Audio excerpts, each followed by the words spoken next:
Entre nous. Entre nous, Le podcast pour parler de sexualité. Par vous, avec vous.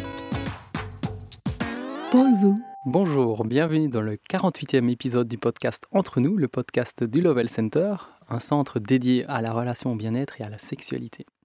Alors aujourd'hui, j'ai l'honneur d'accueillir Catherine Burton. Bonjour. Aujourd'hui, on va parler de comment créer une relation de couple consciente grâce à toute ton expertise et ton travail professionnel en fait. Avant tout, est-ce que tu pourrais te présenter s'il te plaît ? Alors, je m'appelle Catherine Burton, j'ai 52 ans, je suis installée à Bastogne pour le moment, mais je travaille beaucoup dans le monde francophone et alors je donne des formations en français et en anglais. Je suis avocate de formation. Depuis 3 ans, j'ai cessé d'assister mes clients dans le cadre de procédures judiciaires dans les matières familiales et depuis 1 an et demi dans les matières sociales et les matières de société, plus exactement les associations. Donc, je suis en fait avocate spécialisée dans les règlements amiables et médiatrice agréée dans les matières familiales, sociales, civiles et commerciales. Voilà. Et donc, mon dada, c'est le règlement amiable. C'est de permettre aux gens de prendre conscience de leur capacité à trouver des accords, même avec les personnes avec lesquelles ils sont le plus en pétard.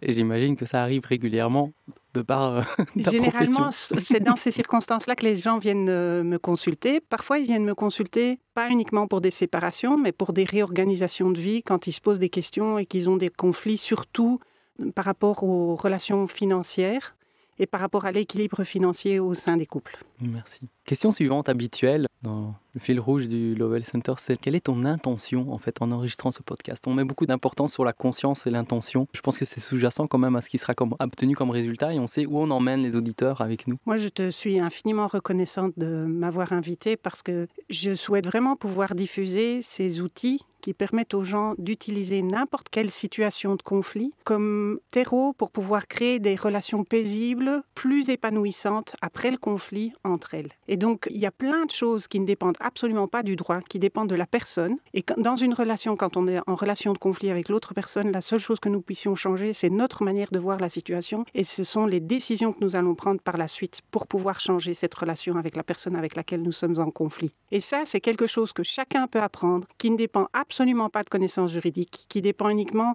d'une connaissance de soi. Et donc, tu demandais quelle était mon intention, c'est de pouvoir donner quelques outils dans le cadre de ce podcast pour permettre à tes auditeurs de pouvoir prendre conscience de qui ils sont et des forces qu'ils ont, des talents qu'ils ont pour pouvoir transformer leurs relations avec les autres, que ce soit des relations paisibles ou des relations conflictuelles d'ailleurs. Merci. Et pour ma part, je suis extrêmement content aussi de t'accueillir et d'aborder ces sujets qui sont, j'ai l'impression, on va comprendre les uns les autres. Je pense que c'est sous-jacent, que c'est là, mais que parfois on ne met pas les mots dessus et on ne comprend pas pourquoi. Il y a certaines dynamiques qui ne sont pas très fluides et épanouissantes parce que parfois on n'a pas les yeux ouverts au bon endroit. Comme tu disais, c'est de voir les choses différemment. On peut pas, on a une force de transformer une situation pour autant qu'on arrive à la regarder autrement. Et je me demandais, dans les outils dont tu parles, quels sont les premiers que tu as envie d'aborder ? Alors, en fait, l'outil principal qui m'a amené à changer vraiment ma pratique professionnelle et notamment à aborder les questions des conflits financiers au sein des couples d'abord, parce que c'était ma matière principale d'intervention, c'est ce qui s'appelait auparavant le Peter Koenig System, qui s'appelle maintenant le Love in Business, qui est en fait un outil de réappropriation de projection sur l'argent qui a été mis sur pied par Peter Koenig, qui est un Britannique installé en Suisse depuis plus de 40 ans. Et qui a, dans les années 80, suivi une formation en management parce qu'il se posait des questions par rapport à la relation à l'argent. Et puis par la suite, il a décidé de réfléchir à la question financière et à la question de la relation à l'argent de chaque personne. Parce qu'il avait rencontré des gens qui étaient extrêmement riches et qui avaient l'air de tirer la tête à longueur de journée et qui n'étaient pas satisfaits de leur vie. D'autres qui étaient riches et qui étaient extrêmement heureux et satisfaits des relations qu'ils avaient et qui étaient très généreux également. Des personnes pauvres qui étaient particulièrement généreuses à l'égard d'autres personnes et qui semblaient être satisfaites de cette relation-là, et d'autres qui étaient pauvres et qui faisaient vivre les pires horreurs au monde entier en disant que le monde était seul et unique responsable de leur situation et qu'ils n'avaient aucune possibilité de vivre autrement que la façon dont ils vivaient. Et donc, ce qui était intéressant, c'est que Peter a pointé le fait qu'il n'y a pas une relation entre le patrimoine dont nous disposons où l'argent liquide dont nous disposons est notre état de satisfaction et de bonheur. Et il a fait une recherche qui est fondée sur différents travaux, notamment par rapport à Jung, qui parle de nos ombres et de notre lumière et qui nous amène à prendre conscience de nos parts d'ombre et de notre part de lumière. Et Peter, en fait, a, lui, amené ça principalement dans la relation à l'argent. Mais en fait, cet outil-là, tu peux l'utiliser pour n'importe quelle réappropriation, y compris des réappropriations de ce que tu projettes sur la personne avec laquelle tu vis en couple, sur la personne avec laquelle tu travailles. Et tu peux faire ce travail-là, que tu aies une relation paisible avec la personne ou que tu aies une relation conflictuelle. Et en particulier dans les situations de conflit, c'est hyper puissant d'utiliser cet outil-là. Donc ça, c'est mon premier outil. Le deuxième outil que moi j'utilise beaucoup, c'est les principes sources. C'est aussi une découverte qui a été faite par Peter et par son ami Robert Joseph Stadler, qui ont en fait observé des entreprises pour essayer de comprendre quels étaient les critères communs à toutes les entreprises qui fonctionnaient de manière durable et épanouissante pour les membres, soit du personnel ou même les associés. Et en fait, ce qu'il a appliqué aux entreprises, moi j'ai commencé à l'appliquer aussi aux couples, parce qu'il avait une idée par rapport à ça, et moi j'ai davantage exploré ces pistes-là, puisque ma pratique professionnelle à l'époque, c'était vraiment les couples. Et donc je l'ai appliqué aux couples. Et c'est aussi hyper puissant, c'est très facile à comprendre. N'importe qui peut apprendre tous ces principes-là. Il y en a 5 de base, je pourrais les expliquer éventuellement si tu veux à un moment. Et ces principes aussi permettent d'être au clair par rapport à qui a la responsabilité de prendre quelle décision dans le cadre d'une relation, que ce soit une relation de couple ou une relation professionnelle. Et quand on est au clair par rapport à ça, et qu'on peut être au clair par rapport à ce qui est notre source, c'est-à-dire ce que nous faisons de manière naturelle, sans effort, une activité à laquelle nous pouvons nous adonner, même quand nous sommes complètement épuisés physiquement, parce qu'on est passionné par ça et qu'on est mobilisé par ça. Parce qu'en fait, cette activité, c'est celle qui va nous permettre de nourrir notre besoin à nous et qui va nourrir aussi le même besoin que nous repérons mieux que n'importe qui d'autre chez les autres, en fait, pour autant que nous en soyons conscients. Donc ça, c'est le deuxième outil important que j'ai utilisé. Et alors, j'utilise aussi maintenant de plus en plus l'énéagramme, auquel je me suis formée, parce que c'est un outil qui me permet de manière plus rapide de voir quels sont justement ses talents et ses ombres chez chacun, sachant que les ombres, quand nous avons pu nous les réapproprier, elles peuvent être nos meilleurs alliés. Oui, effectivement. Pour les gens qui nous écoutent, je sais que parfois peut-être le mot ombre ne résonne pas avec eux, mais on peut le voir comme quelque chose. Voilà, si on ne met pas la lumière sur certains éléments, elles restent à l'ombre et on ne les voit pas. Donc c'est une manière de changer la perspective et d'oser regarder des choses qu'on laisse un peu sous silence ou qui sont parfois inconscientisées parce qu'on n'a pas juste verbalisé ou qu'on ne s'est pas posé la question en fait.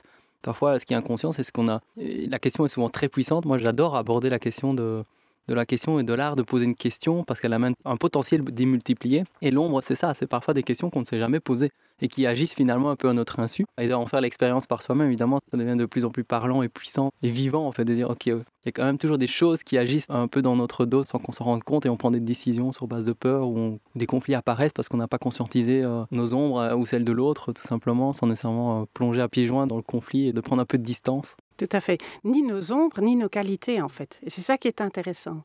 Donc, en gros, pouvoir identifier ce que nous voyons comme qualité chez nous, comme défaut chez nous, et ce que nous voyons comme qualité, comme défaut chez l'autre, ça va être la base de tous les accords qu'on va pouvoir conclure par la suite entre des personnes qui, à un moment, sont en désaccord. Alors, on peut être en désaccord paisible ou on peut être en désaccord vraiment très, très, très cristallisé.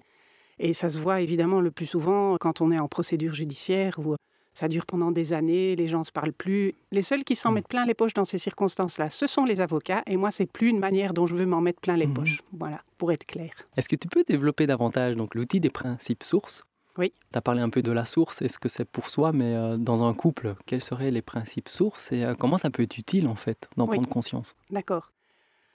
Alors, donc Peter, il a mis en évidence que dans tout projet, que ce soit une initiative d'entreprise ou l'initiative d'un couple, il y a une seule personne source. Donc, tu vas me dire, évidemment, dans un couple, on est deux, donc ça veut dire quoi dire quand il y a une seule personne source ? La personne source, c'est la première qui va avoir la vision d'un projet commun avec l'autre, que ce soit privé ou professionnel, et c'est la première qui va prendre le risque de pouvoir créer la relation avec l'autre.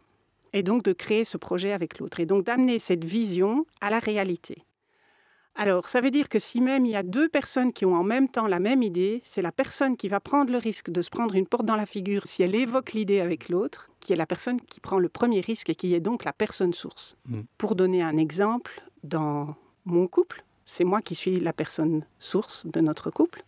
Damien est quelqu'un que j'ai rencontré à la fac et on a eu l'occasion de jouer de la musique ensemble à la fac. Et je voulais absolument le revoir. Et une chose que j'ai dite à ma sœur quand je suis rentrée d'une soirée qu'on avait passée ensemble à faire de la musique, c'est vraiment dommage que ce gars-là ait déjà une copine, parce que sinon, c'est vraiment le genre de gars avec lequel je voudrais terminer ma vie. Ce à quoi ma sœur chérie m'a répondu, tant qu'il n'est pas marié, il n'y a rien qui est fait. Voilà. Et le risque que j'ai pris, c'est que, alors qu'on a été amis pendant 2 ans et demi, à un moment, je me suis dit, bon, on est en train de se tourner autour et on ne prend pas de risque, il faut que j'arrive à la voir. Et donc, j'ai pris les moyens qui étaient nécessaires pour le faire. Je l'ai invité à dîner et j'ai peut-être versé quelques verres de vin supplémentaires pour contribuer à sa désinhibition. Voilà. Et donc, ce que ça implique, en fait, quand on est personne source, c'est que c'est la personne source du couple qui va à chaque fois avoir la vision globale de l'étape suivante de développement de ce projet de couple. Donc, la personne source, elle sait ce qui fait partie du projet de couple. Elle va pouvoir dire ce qui est dedans et ce qui est en dehors. Et elle va également avoir la vision de l'étape suivante du couple et donc du développement possible. Par exemple, la réalisation d'un projet de construction de maison ou d'avoir une famille, des enfants, de réaliser une activité professionnelle ensemble, de faire des investissements éventuellement ensemble, un investissement qui puisse être dans une activité collective, associative, etc. Et donc, cette personne source, elle décrit la vision qui lui vient en tête sans forcer, en fait. Et cette vision-là, comment est-ce qu'on peut distinguer ce qui est la vision de la personne source et donc ce qui est la source d'une vision égotique, qui ne servirait que le membre du couple qui est à l'initiative de ce couple? La source et la vision de la source, c'est quelque chose qui est bon et pour la personne source et pour le monde. Si ça n'est bon que pour la personne source, ça veut dire que c'est un projet qui est strictement égocentrique et qui vise en fait uniquement à rencontrer les peurs de la personne source. C'est pas conscient, évidemment, et nous pouvons tous faire ça. Je l'ai fait plein de fois en tant que personne source de mon couple. Damien pourrait faire la liste, et à mon avis, on en aura encore jusque fin de la semaine prochaine. Voilà. Maintenant, faire quelque chose, avoir une vision qui n'est bonne que pour les autres, ça implique que la personne source s'oublie, elle risque de s'épuiser et au final, elle ne peut plus porter son projet parce qu'elle n'a plus d'énergie. Parfois, elle ne vit même plus pour pouvoir continuer à porter son projet. Et donc, les deux dimensions, faire quelque chose que nous voyons qui est bon pour nous et bon pour les autres, ça, c'est être dans sa source. Et c'est quelque chose qui demande du temps. Le travail de prise de conscience dont tu parlais. Et donc, on peut faire ça notamment avec les réappropriations, mais on pourra peut-être aborder ça à une autre occasion. Donc, la personne source, elle décrit la vision, elle dit ce qui est dedans et ce qui est en dehors, elle décrit l'étape suivante, et c'est également la personne source du couple qui peut voir à un moment si le couple est arrivé à son terme ou pas. Et ça, je pense que c'est vraiment quelque chose qui est important à dire à tes auditeurs, c'est qu'un couple peut prendre fin, une histoire de couple peut prendre fin simplement parce que les besoins communs des deux ont été rencontrés et qu'il n'y a pas un nouveau besoin qui intervient. Par exemple, moi j'ai souvent en consultation, en médiation, des couples qui viennent et qui me décrivent leur vision comme étant la réalisation de différents projets matériels. Par exemple, avoir une maison, avoir des enfants, pouvoir partir en vacances. Une fois qu'on a eu tout ça, qu'est-ce qu'il y a d'autre après pour pouvoir nourrir le couple? Il peut y avoir d'autres réalisations. Il y a des gens qui décident de se construire, je sais pas moi, une tiny house ou une résidence secondaire ou qui décident de partir avec un food truck faire le tour du monde. C'est aussi une réalisation concrète. Mais le couple va d'autant plus durer qu'il y a une volonté de réaliser un projet qui a une dimension immatérielle. Par exemple, je peux parler de ce que je connais. Notre besoin identique à Damien et à moi, parce que le couple, c'est comme une relation professionnelle, c'est fondé sur un besoin identique. C'est un besoin d'amener la paix au monde. Et pourquoi avons-nous envie d'apporter la paix au monde? Parce que nous-mêmes, nous sommes en conflit avec nous-mêmes et que nous pouvons être en conflit avec les autres. Moi, plus que Damien. Je suis plus mouche-gueux, comme on dit dans mon coin, que Damien ne peut l'être. C'est-à-dire que la colère, à certains moments, ça me galvanise pour me concentrer, pour pouvoir réaliser des projets. Et j'ai tendance à m'énerver un peu beaucoup à certaines occasions. Je me suis un petit peu calmée avec le temps, 52 balais, il est temps quand même, mais ce n'est pas toujours le cas.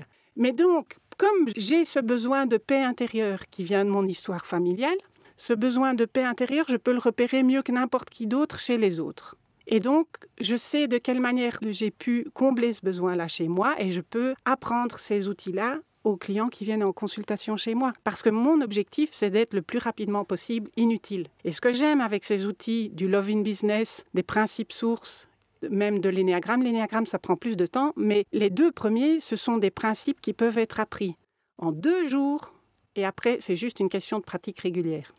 Et c'est pour ça que j'aime pouvoir les apprendre à mes clients en disant, en fait, au bout des 2 jours, vous êtes autonome par rapport à la connaissance de l'outil. Par contre, vous pourriez avoir besoin de soutien par rapport à la pratique de l'outil pour pouvoir l'intégrer, exactement comme Michel nous expliquait tout à l'heure, comment il faisait avec les formations en podcast et puis qui proposait le suivi. C'est la même chose pour l'apprentissage de n'importe quel outil en fait. Et j'imagine que dans le cadre de tes consultations, c'est également quelque chose qui est utile. C'est que tu puisses chaque fois rappeler le cadre, vérifier si la personne est dans son ego ou si elle est dans sa source et l'aider à clarifier ça.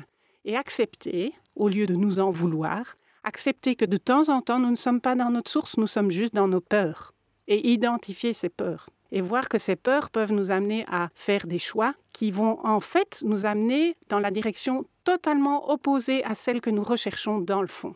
Parce que même les gens qui sont les plus durs, soit dans les négociations, soit dans les procédures judiciaires qui peuvent être violents, quand ils disent quelque chose de nous, ils ne parlent pas de nous. Ils parlent de la façon dont ils nous perçoivent. Et donc, ils parlent de leur peur à eux. Et quand nous pouvons nous mettre dans cette idée-là, je trouve que ça aide à pouvoir prendre distance par rapport à ce qui est dit par l'autre. Pas laisser passer, dire ça, je n'accepte pas. Ça, je ne veux pas que tu me parles pas comme ça. Et si tu as peur, dis-moi ce dont tu as peur. Et alors, on va réfléchir à la manière de pouvoir te rassurer. Mais je n'accepte pas que tu me parles de cette manière-là. Ça, c'est hors de question. D'ailleurs, tu ne parles pas de moi, tu parles uniquement de toi. Quand je dis ça en médiation, parfois les gens sont un peu choqués. Et puis, ils se rendent compte, en fait, qu'effectivement, ils ont peur. Ou qu'effectivement, ils sont tristes. Ou qu'ils sont terriblement en colère et que leurs limites sont dépassées. Et donc, si à partir de là, nous pouvons prendre le temps, un peu de temps, à pouvoir identifier quelle est la limite qu'ils ont identifiée. Et s'ils sont prêts à dépasser cette limite-là, ou si c'est injuste de dépasser cette limite-là et s'ils doivent arrêter l'autre, c'est génial. Et chaque personne a cette capacité-là. Je l'ai fait avec des petits, j'ai fait avec des personnes qui étaient illettrées, j'ai fait avec des personnes qui étaient des psychiatres. On peut faire avec tout le monde, en fait. Il n'y a pas besoin de formation spécifique pour ça. Donc ça, c'était la question de la personne source, la vision, ce qui est la vision.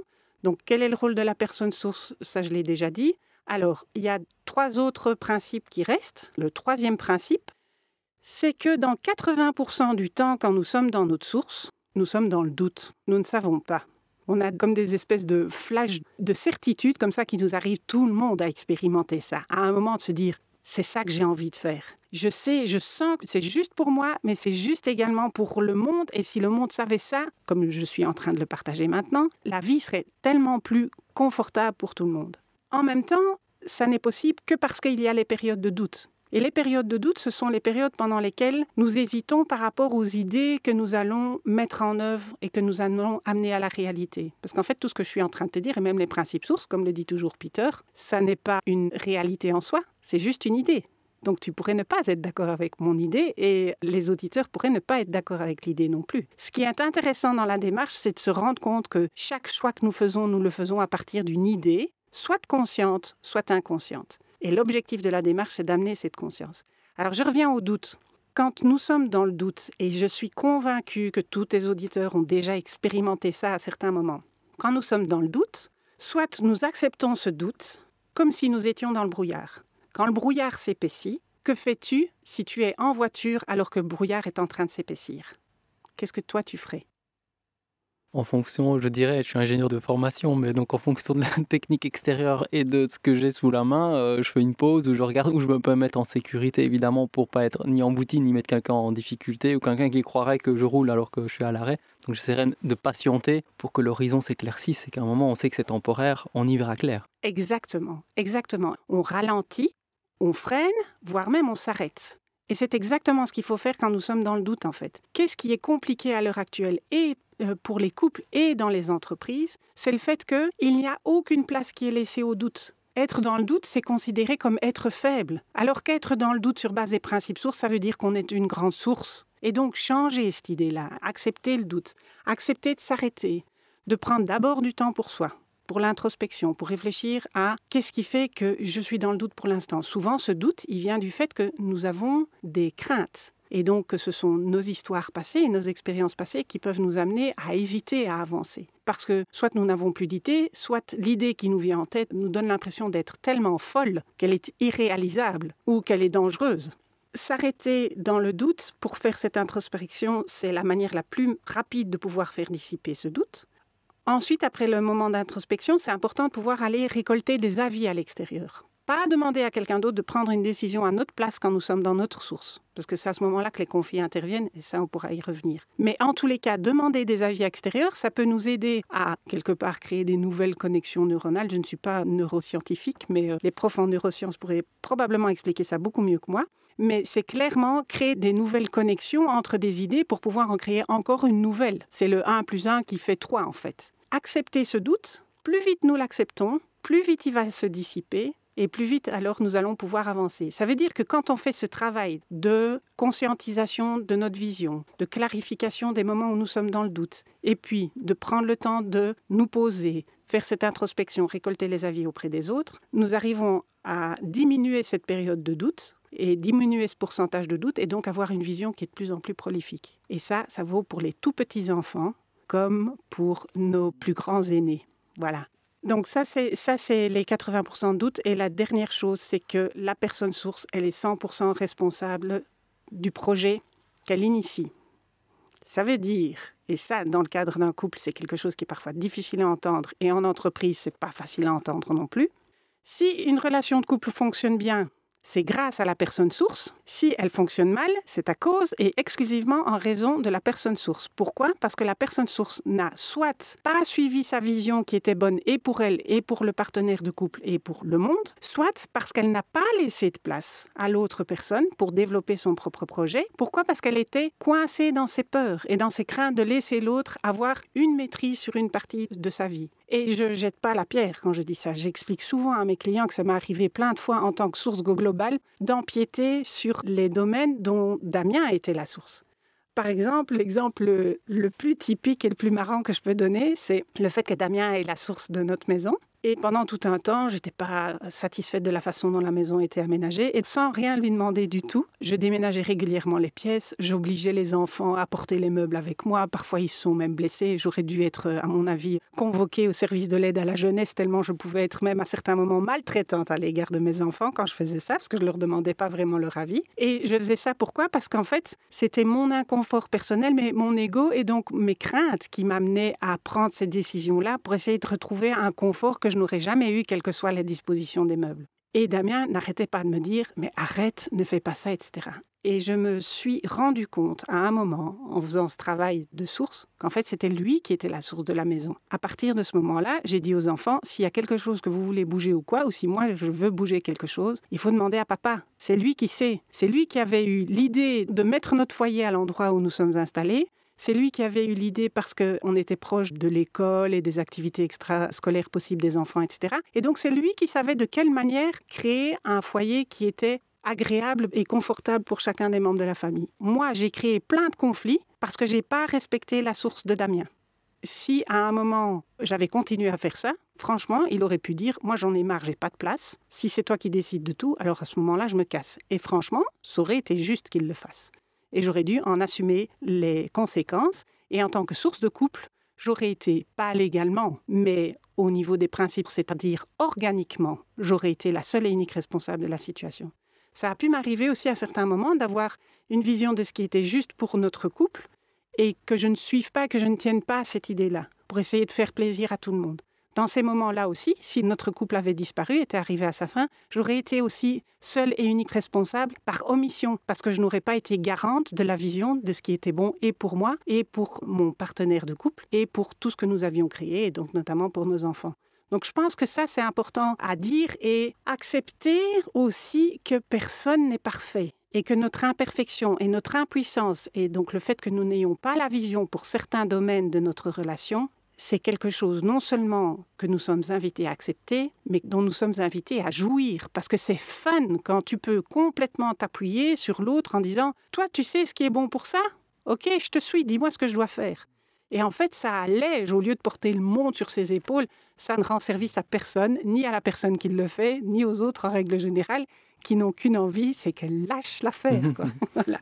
Oui, c'est vraiment un bel exercice de rechercher pour soi, dans sa propre vie de couple, quelles ont été les personnes sources, soit ou l'autre, en différents domaines que tu mentionnais, la création du couple, de la relation, du mariage. Tout à fait. Potentiellement, du choix de maison, du lieu de vie, du choix d'avoir des enfants ou pas, ou combien, et ainsi de suite, en fait, de tous les piliers en fait, qui sont importants, qui paraissent un peu anodins, mais qui sont fondamentaux, et de faire cette introspection pour se rendre compte mais qui a été vraiment le premier créateur de cette inspiration, de l'identifier, et puis de la reconnaître à sa juste valeur, et de savoir que si en fait on ne la respecte pas, finalement, on va créer des conflits. Absolument. Parce que cette personne ne va pas se sentir reconnue et respectée dans cette... Et j'imagine que pour tous les couples, ça sera différent. Quels sont les... Qui, quoi, comment... Les combinaisons possibles sont très vastes. Bien sûr. Et d'avoir cette prise de conscience aussi, comme tu disais, de ce que je comprends, c'est que si on doute, on se réfère à la personne source. Elle le sait, elle a eu la vision, elle sait pourquoi, comment, et on ne peut pas tout définir. Un peu comme on parlait dans le podcast précédent des contrats conscients, la vie est tellement dynamique, changeante, soit l'environnement, le contexte, qu'en fait, à un moment, c'est normal de douter, et on se dit, ok, il faut se raccrocher à la source. La source, elle sait, elle va pouvoir nous identifier dans quelle direction aller. Et en entreprise, c'est parfois très compliqué aussi, parce que c'est très flou, surtout dans des multinationales ou autres. Il y a des responsables matriciels, on va dire, on a plusieurs boss, plusieurs chefs, et on ne sait plus finalement qui prend quelle décision, pourquoi,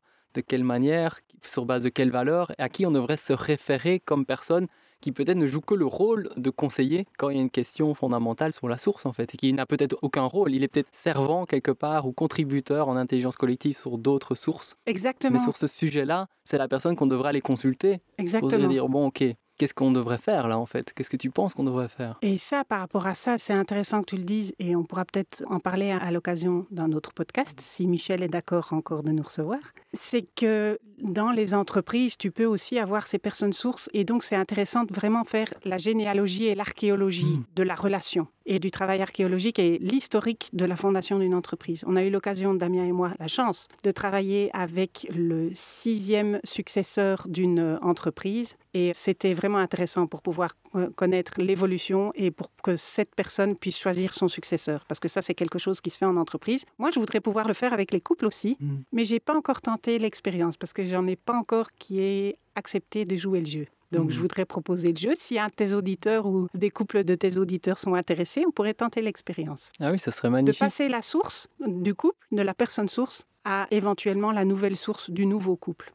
Voilà. Ouais, et d'accompagner les gens pour identifier ces outils qui permettent d'éviter des conflits et en cas de difficulté, se rendre compte d'où vient le conflit finalement et comment en sortir sereinement. Et tout le monde, comme disait Damien aussi, par la grande porte quelque part. Oui. Sans considérer qu'il y en a un qui gagne, l'autre qui perd et qu'il y a quelque chose qui nous dépasse aussi quelque part dans l'inspiration, l'intuition, des projets qui nous donnent vie, qui nous apportent beaucoup de vitalité. Parce que, comme je disais, la source, c'est aussi ce qu'on peut faire sans jamais s'épuiser. Et donc, quelque part, je le voyais bien dans ma relation précédente, j'étais vraiment la source de la création du couple dans sa vision. Et en même temps, c'est pas moi qui avais créé le premier lien. Je me dis, tiens, c'est quand même amusant ça. En fait, je me suis impliqué énormément, très très fort. Et j'ai essayé de mettre autant de conscience que possible dans le choix et le carnet de mariage. Donc moi, j'étais la source pour le mariage, mais elle a la source, mon ex, pour la création de la relation. Tout à fait. C'est quand même intéressant. C'est une sacrée prise de risque et c'est important ça de reconnaître aussi. C'est peut-être la dernière chose que je vais te dire avant qu'on termine, qu'on clôture, c'est que la source du couple, elle choisit toujours un partenaire et elle voit chez son partenaire qui va devenir sa source spécifique pour le couple.